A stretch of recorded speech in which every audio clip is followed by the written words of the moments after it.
Hello प्यारे साथियों, Vimlesh coaching classes में आप सभी लोगों का स्वागत है। जो भी मेरे साथी बिहार शिक्षक भर्ती 4.0 के लिए प्रिपरेशन कर रहे हैं, दोस्तों इस क्लास को आप देखना ना भूलें, क्योंकि इस क्लास में आपको दोस्तों कराने जा रहे हैं जो आपका बिहार शिक्षक भर्ती 2.0 जो दोस्तों आपकी हुई थी, उसके पेपर का कंप्लीट सोल्यूशन हम कराने जा रहे हैं। ठीक है, देखिए दोस्तों, हमने ये सेट ए लिया है जो आपका पेपर हुआ था। इसमें आपको पता है दोस्तों कि लैंग्वेज के 30 क्वेश्चन और जनरल स्टडी के 120 क्वेश्चन पूछे जाते हैं और एक टोटल आपके 150 क्वेश्चन पूछे जाते हैं। ठीक है, तो आज दोस्तों हम जो है लैंग्वेज की जो 30 क्वेश्चन है इसको हम लोग देखेंगे। ठीक है, और इन प्रश्नों को दोस्तों जरूर देखिए। इससे क्या होगा दोस्तों, आपको पता चलेगा कि बिहार शिक्षक भर्ती 4.0 के लिए, ठीक है, कैसे आपको तैयारी करनी है, जनरल लैंग्वेज से किस टाइप के प्रश्न बनते हैं। तो पहले दोस्तों हम आपको बता दें, अगर आपको नहीं पता है तो आप जान लीजिए। ठीक है, आप जो है जान लीजिए। लैंग्वेज से दोस्तों आपके 30 प्रश्न पूछे जाते हैं। इन 30 प्रश्नों में आपके 8 प्रश्न आपके दोस्तों इंग्लिश के रहते हैं और 22 प्रश्न आपके दोस्तों जो होते हैं ये हिंदी के होते हैं। ये सिर्फ दोस्तों आपका क्वालिफाइंग होता है, सिर्फ इसको आपको जो है क्वालिफाई करना रहता है। इसमें आपके मार्क्स नहीं ऐड होते हैं, जुटते नहीं है। ठीक है, मेरिट आपकी किस पे बनती है, जनरल स्टडी पे बनती है और ये 120 नंबर का दोस्तों पेपर होता है। अब तो दोस्तों जो आपका टीआरई फर्स्ट हुआ था उसमें तो आपका ये अलग पेपर होता था, लैंग्वेज का हुआ था और जनरल स्टडी का अलग हुआ था, लेकिन टीआरई 2 से और टीआरई थर्ड जो आपका हुआ उसमें 150 प्रश्नों का ही सेट आता है, यानी इस पेपर और इस पेपर को आपस में ऐड कर दिया गया है। तो दोस्तों आज हम देखेंगे लैंग्वेज के 30 प्रश्नों को। तो चलिए दोस्तों विदाउट डिले देखते हैं इन 30 प्रश्नों को और देखते हैं दोस्तों कितने प्रश्न आप सही कर पाते हैं इस क्लास से। ठीक है, यदि आप बिहार शिक्षक भर्ती 4.0 के लिए प्रिपरेशन कर रहे हैं तो चलिए दोस्तों विदाउट डिले आगे चलते हैं। ये रहा दोस्तों प्रश्न, यहाँ पे देखिए।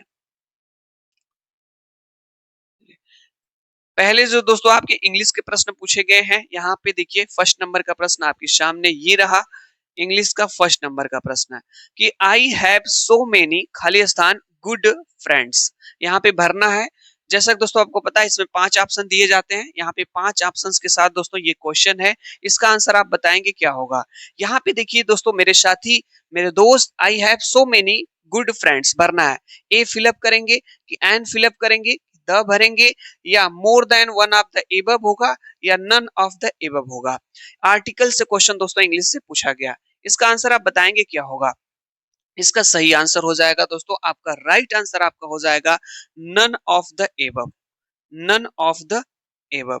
ऐसा क्यों, यहाँ पे देखिए दोस्तों फ्रेंड है, फ्रेंड्स एक आपका है प्लूरल नाउन, प्लूरल नाउन दोस्तों, और आपका अनकाउंटेबल नाउन। ठीक है, याद रखिएगा, प्लूरल नाउन और अनकाउंटेबल नाउन से पहले आप जो है दोस्तों आर्टिकल ए का भी यूज नहीं कर सकते, एन का भी यूज नहीं कर सकते, द का यूज कर सकते हैं, बट यहाँ पे द भी दोस्तों आपका नहीं होगा। ठीक है, द आपका स्पेसिफिक थिंग, स्पेसिफिक पर्सन या कोई पार्टिकुलर पर्सन के लिए इसका प्रयोग किया जाता है। इस तरह से देखा जाए तो नन ऑफ द एबव हो जाएगा। अगर दोस्तों नेक्स्ट क्वेश्चन इंग्लिश का सेकंड नंबर का प्रश्न आपके सामने ये रहा, आई वांट टू बिल्ड खाली स्थान वेरी बिग हाउस, यहाँ पे ए फिलअप किया जाएगा या एन फिलअप करेंगे या द फिलअप करेंगे, मोर than one of the above होगा या नन ऑफ द एबव होगा। इसका आंसर दोस्तों आपको सोचना है क्या होगा राइट आंसर। ठीक है, आप लोग बताएं क्या फिलअप करेंगे। इसका सही आंसर दोस्तों आपका हो जाएगा right answer option number A, यहाँ पे ए फिलअप करेंगे। ऐसा क्यों दोस्तों, जो आर्टिकल का यूज किया जाता है दोस्तों, आर्टिकल का यूज किया जाता है वो सिर्फ और सिर्फ नाउन से पहले किया जाता है। ठीक है, तो इसमें देखिए वेरी है, बिग है और हाउस है, तो हाउस जो वर्ड है दोस्तों ये नाउन है, इसी के अनुसार यहाँ पे ए का फिलअप किया जाएगा, मतलब यहाँ पे हम लोग ए भर लेंगे। नेक्स्ट क्वेश्चन पे चलते हैं दोस्तों विदाउट डिले। अगला प्रश्न आपका इंग्लिश का थर्ड नंबर का ये प्रश्न रहा, बहुत ही जनरल क्वेश्चन है दोस्तों। ठीक है, इसका आंसर आप बताएंगे क्या होगा थर्ड नंबर का। Which of the following is not a part of a garden, कौन सा इसमें से दोस्तों, गार्डन मीन्स होता है बगीचे का, पार्ट नहीं है, हिस्सा नहीं है। आप लोग बताइए इसमें से कौन सा ऐसा है जो बगीचे का हिस्सा नहीं है। क्या फ्लावर दोस्तों बगीचे का हिस्सा होता है? बिल्कुल दोस्तों, फूल बगीचे में होते हैं, ये तो है। ग्रास घास बगीचे में होती है। वार्डरोब, वार्डरोब दोस्तों अलमारी, ठीक है, इसका कोई संबंध ही नहीं है गार्डन से। इस तरह से देखा जाए तो ऑप्शन नंबर सी करेक्ट हो जाएगा। ठीक है, यानी ऑप्शन नंबर सी का करेक्ट हो जाएगा। फ्लावर बगीचे में होता है, ग्रास भी होती है, बट वार्ड रोब आपकी नहीं होती है। इस तरह से सी वाला ऑप्शन सही हो जाएगा। नेक्स्ट क्वेश्चन पे चलते हैं दोस्तों। ये रहा आपके सामने अगला क्वेश्चन, क्वेश्चन नंबर 4 इंग्लिश का। क्या है क्वेश्चन दोस्तों आपको आ रहा है? ठीक है, देखें क्वेश्चन नंबर 4 है कि which of the following is a part of a railway station. कौन सा इसमें से रेलवे स्टेशन का पार्ट है, बताना है दोस्तों। क्या इसका आंसर आप बताएंगे? पहला ऑप्शन है प्लेटफॉर्म। क्या ये रेलवे स्टेशन का पार्ट है? बिल्कुल दोस्तों, रेलवे स्टेशन का पार्ट होता है प्लेटफॉर्म। ओवरब्रिज ये भी दोस्तों होता है रेलवे स्टेशन पे। अराइवल एंड डिपार्चर लोगों के आगमन और प्रस्थान का मतलब आने और जाने का भी ये भी पार्ट है इसका। ठीक है, तो इस तरह से देखा जाए तो आपका दोस्तों आपका हो जाएगा मोर than one of the above, यानी प्लेटफॉर्म भी होता है, ओवरब्रिज भी होता है, अराइवल एंड डिपार्चर होता है। इस तरह से आपका ऑप्शन नंबर डी करेक्ट हो जाएगा। ठीक है, नेक्स्ट क्वेश्चन पे चलते हैं दोस्तों। अगला प्रश्न आपके सामने इंग्लिश का 5 नंबर का प्रश्न यहाँ पे रहा। देखिए दोस्तों, बहुत ही अच्छे क्वेश्चन है, बहुत ही सरल है, इजी है लैंग्वेज के।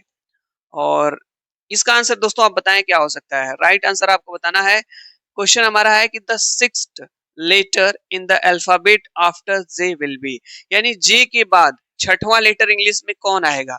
तो जे में 6 जोड़ दीजिए। तो जे किस नंबर पे होता है मेरे दोस्त? 10 नंबर पे। और ये 6 यानी 16। 16 पे कौन होता है दोस्तों? आपका 16 नंबर पे आपके पी होता है। क्या पी ऑप्शन में है? बिल्कुल है, option number B B correct हो जाएगा। ठीक है, पूछा है कि जे के बाद छठवां लेटर कौन होगा। तो जे 10 नंबर पे होता है और 6 जोड़ दीजिए तो 16 हो जाएगा। 16 किस नंबर पे? पी हो जाएगा। ठीक है, नेक्स्ट क्वेश्चन पे चलते हैं दोस्तों। अगला प्रश्न आपके सामने ये रहा इंग्लिश का 6 नंबर का। इसका आंसर दोस्तों आप बताएंगे क्या होगा। बहुत ही अच्छा प्रश्न है, इसका आंसर बताएंगे क्या होगा। इन अ जू मतलब जू में। खाली स्थान लिव इन केजेस पिंजड़े में रहते हैं। बर्ड्स रहती हैं, एनिमल्स रहते हैं, स्नैक्स रहते हैं। More than one of the above, none of the above. आप लोग बताइए, जू में केज में मतलब पिंजड़े में क्या क्या रहते हैं। तो ये सभी रहते हैं दोस्तों आपके। बर्ड्स भी रहती हैं, एनिमल्स भी रहते हैं, स्नैक्स भी रहते हैं। इस तरह से देखा जाए तो ऑप्शन नंबर डी करेक्ट हो जाएगा। Means one of the above हो जाएगा, वन ऑफ द एबव हो जाएगा। ठीक है, नेक्स्ट क्वेश्चन पे चलते हैं। अगला प्रश्न बहुत ही अच्छा प्रश्न। ठीक है, और इसमें रीजनिंग के भी दोस्तों एक दो प्रश्न ऐड कर दिए गए हैं। यहाँ पे देखेंगे क्वेश्चन हमारा है कि डाटर्स की डाटर क्या कहलाती है। सिबलिंग कहलाती है, निस कहलाती है, कजिन कहलाती है, more than one of the above, none of the above. क्या सही आंसर होगा मेरे दोस्त? सही आंसर आप बताएंगे क्या होगा। इसका राइट आंसर आप बताइए। सही आंसर हो जाएगा दोस्तों इसका ऑप्शन नंबर यहाँ पे ई हो जाएगा, none of the above. Daughters की डाटर क्या कहलाती है आपको पता ही होगा दोस्तों।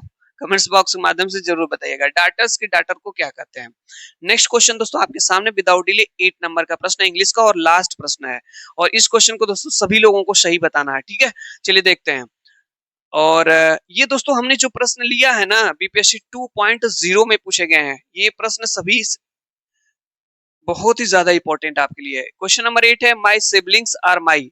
सिबलिंग्स क्या होता है? सिबलिंग्स किसको कहते हैं आपको पता होना चाहिए। क्या कजिन्स को कहते हैं, ब्रदर्स एंड सिस्टर्स को कहते हैं, इन लॉज को, या मोर than one of the above, या नन ऑफ द एबव। तो दोस्तों माई सिबलिंग्स आर माई, तो दोस्तों सिबलिंग जो है ना ये ब्रदर एंड सिस्टर्स को कहा जाता है। भाई और बहनों को सिबलिंग्स कहा जाता है आपस में। ठीक है, तो इसका सही आंसर हो जाएगा दोस्तों ऑप्शन नंबर बी करेक्ट हो जाएगा। Option number B, brothers and sisters. ठीक है, इंग्लिश के दोस्तों ये 8 प्रश्न आपके फिनिश हुए। अब आज चलते हैं दोस्तों हिंदी पे हम लोग। ठीक है, हिंदी के प्रश्नों को देखते हैं और इससे देखते हैं। देखिए हिंदी लैंग्वेज दोस्तों यहाँ से आपकी स्टार्ट होती है। और ये रहा दोस्तों आपके सामने ये प्रश्न। पहला प्रश्न दोस्तों आपका उपसर्ग प्रत्यय से पूछा गया। फर्स्ट नंबर का प्रश्न आपके सामने ये रहा। इसका आंसर आप बताएंगे। हिंदी का 9 नंबर का प्रश्न। समुज्ज्वल शब्द में किस उपसर्ग का प्रयोग हुआ है? समुज्ज्वल शब्द में किस उपसर्ग का प्रयोग हुआ है इसको बताना है। क्या होगा सही आंसर बताएंगे आप लोग। ठीक है, सम, सन, शम या उपयुक्त में से एक से अधिक या उपयुक्त में से कोई नहीं। तो देखिए दोस्तों समुज्ज्वल जो शब्द है जब इसका विच्छेद करेंगे तो ये हो जाएगा सम प्लस उज्ज्वल। इसको भी दोस्तों याद रखिएगा, ये वर्तनीय शुद्धि में पूछा जाता है ज्वल से। तो यहाँ पे इसका सही आंसर हो जाएगा सम हो जाएगा। क्या हो जाएगा? सम। ऑप्शन नंबर सी करेक्ट हो जाएगा। ठीक है, नेक्स्ट क्वेश्चन दोस्तों आपके सामने ये रहा। क्या ये प्रश्न दोस्तों आपको आ रहा है? जल्दी से आप अपने माइंड में सोचिए क्या इसका आंसर हो सकता है। सही आंसर दोस्तों आपको सोचना है क्या होगा। निम्नलिखित में से कौन सा शब्द अ उपसर्ग युक्त है? निम्नलिखित में से कौन सा शब्द अ उपसर्ग युक्त है बताना है। ठीक है, मतलब किसमें अ उपसर्ग लगा हुआ है? अथाह में, अनपढ़ में, अनिष्ट में, उपयुक्त में से एक से अधिक, उपयुक्त में से कोई नहीं। सही आंसर दोस्तों आप बताएं क्या हो सकता है इसका राइट आंसर। सही आंसर दोस्तों आपका हो जाएगा right answer option number A. अथाह शब्द में अ उपसर्ग है। उपसर्ग क्या होता है दोस्तों? जानते रहिए आप। उपसर्ग जो होता है ये किसी वाक्यांश या शब्दांश के पहले लगता है। कहाँ पे लगता है? पहले लगता है। ये दोस्तों उपसर्ग जो होता है ये किसी वाक्यांश या शब्दांश के कहाँ पे लगता है? पहले लगता है। जैसे अथाह में दोस्तों आपका ये जो अ है ना, यहाँ पे अ उपसर्ग है। ठीक है, हिंदी का दोस्तों ये 10 नंबर का प्रश्न था। आपके सामने 11 नंबर का प्रश्न ये रहा। क्या ये प्रश्न दोस्तों आपको आ रहा है? जल्दी से आप इसका आंसर देने का प्रयास करें। सोचें क्या हो सकता है इसका आंसर, आपको बताना है।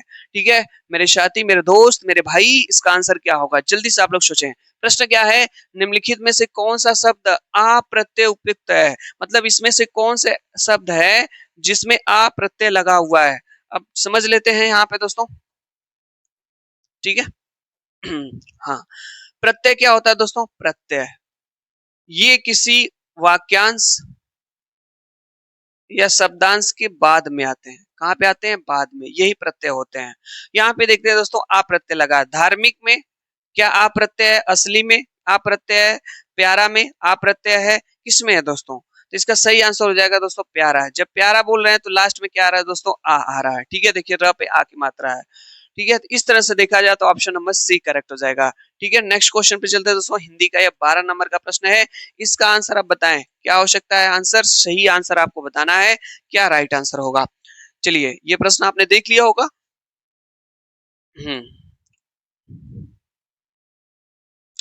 जिसमें दोनों पद प्रधान होते हैं वह कौन सा समास है? जिसमें दोनों पद प्रधान होते हैं। अव्ययीभाव समास, द्वंद्व समास, बहुब्रीहि समास, या उपयुक्त में से एक से अधिक, या उपयुक्त में से कोई नहीं। इसका आंसर क्या होगा? ठीक है, इसका आंसर क्या होगा? इसका राइट आंसर दोस्तों आपका हो जाएगा द्वंद्व समास। ऑप्शन नंबर बी करेक्ट हो जाएगा। बी करेक्ट हो जाएगा। ऐसा क्यों दोस्तों? क्योंकि द्वंद्व समास में आपका जो है दोनों पद प्रधान होते हैं, जैसे माता पिता, भाई बहन। ठीक है, ये सभी में क्या है? आपका द्वंद्व समास है। नेक्स्ट क्वेश्चन पे चलते हैं दोस्तों। अगला प्रश्न 12 नंबर का प्रश्न आपके सामने इस साइड रहा। कहाँ पे गया भाई? ये 11 हो गया, 12, हाँ 13 नंबर का प्रश्न यहाँ पे रहा। इसको दोस्तों आप बताएंगे इसका सही आंसर क्या होगा। इसका राइट आंसर आपको बताना है क्या होगा। क्वेश्चन हमारा है कि जन्मांत शब्द में कौन सा समास है। जन्मांत शब्द में दोस्तों बताना है कि कौन सा समास है। तत्पुरुष समास है, कर्मधारय समास है, द्विगु समास है, उपयुक्त में से एक से अधिक, या उपयुक्त में से कोई नहीं। इसका सही आंसर आपको बताना है। इसका राइट आंसर दोस्तों हो जाएगा आपका ऑप्शन नंबर ए, तत्पुरुष समास। ऐसा क्यों दोस्तों? जब आप जन्मांत शब्द, जन्मांत किसको कहते हैं दोस्तों? जो जन्म से क्या हो? अंधा हो। तो जो जन्म से अंधा हो, ठीक है, तो इसमें से कारक चिन्ह है। ठीक है, तो कारक चिन्ह का अगर यूज हो रहा है तो उसमें तत्पुरुष समास आपका होता है। ठीक है, नेक्स्ट क्वेश्चन पे चलते हैं दोस्तों विदाउट डिले। बहुत ही अच्छा प्रश्न है। क्वेश्चन पूछा गया दोस्तों कि स्वर संधि स्वर संधि के कितने मुख्य प्रकार हैं? आप लोग इसका आंसर बताइए। स्वर संधि के मुख्य कितने प्रकार होते हैं? क्या 4 प्रकार होते हैं, 5 प्रकार, 6 प्रकार, उपयुक्त में से एक से अधिक, या उपयुक्त में से कोई नहीं? इसका सही आंसर बताना है दोस्तों। इसका राइट आंसर हो जाएगा दोस्तों 5 प्रकार। स्वर संधि के मुख्य 5 प्रकार होते हैं। पांचों का नाम दोस्तों क्या होगा? पहला होती है हमारी दीर्घ स्वर संधि, दूसरी गुण स्वर संधि, वृद्ध स्वर संधि, यड़ स्वर संधि, अयादि स्वर संधि। ठीक है, ये 5 स्वर संधि होती है। पहली, दूसरी, तीसरी, चौथी और ये है 5वीं संधि। ठीक है, आगे चलते दोस्तों। अगला प्रश्न है यहाँ पे आपसे पूछा गया अतीव का संधि विच्छेद होगा। अतीव का संधि विच्छेद होगा। इसका आंसर दोस्तों आपको बताना है। अतीव का संधि विच्छेद क्या होगा? अतीव का, इसका सही आंसर क्या होगा? अति प्लस यू, अ प्लस तीव, अति प्लस व, उपयुक्त में से एक से अधिक, या उपयुक्त में से कोई नहीं। इसका सही आंसर आपको बताना है। इसका राइट आंसर हो जाएगा आपका अति प्लस ईव। ये इसका सही संधि विच्छेद हो जाएगा। दोस्तों आप लोग बताइएगा अत्यु में कौन सी संधि है, आपको बताना है इसमें कौन सी संधि है। इसका आंसर आप कमेंट्स बॉक्स में बताएंगे अगर आपको आ रहा है तो। अत्यु शब्द में कौन सी संधि है। चलिए दोस्तों विदाउट डिले अगले प्रश्न में चलते हैं। बहुत ही अच्छा प्रश्न है, संधि से प्रश्न पूछा गया। देख रहे हैं कोई ऐसा टॉपिक नहीं है हिंदी में जिससे प्रश्न छूट रहा है, हर टॉपिक से प्रश्न पूछा जा रहा है। ठीक है, संधि से यहाँ पे प्रश्न पूछा गया। प्रश्न क्या है भाई, प्रश्न हमारा है कि प्रत्युत्तर शब्द में कौन सी संधि है। बताइए आप लोग प्रत्युत्तर शब्द में कौन सी संधि है। यहाँ पे वृद्धि संधि है, अयादि संधि है, यड़ संधि है, उपयुक्त में से एक से अधिक या उपयुक्त में से कोई नहीं। तो इसका सही आंसर दोस्तों आपको बताना है। राइट आंसर हो जाएगा आपका यहाँ पे यड़ स्वर संधि हो जाएगा। ऐसा क्यों, क्योंकि जब हम इसका विच्छेद करेंगे हो जाएगा प्रति प्लस क्या हो जाएगा, उत्तर हो जाएगा, प्रति प्लस उत्तर हो जाएगा। इसमें आपकी यड़ स्वर संधि, यड़ स्वर संधि क्या होती है दोस्तों, यदि य र ल व से पहले क्या आ जा, आधा अक्षर आ जा, आधा अक्षर आ जा। आपको भूलना नहीं है दोस्तों, ठीक है।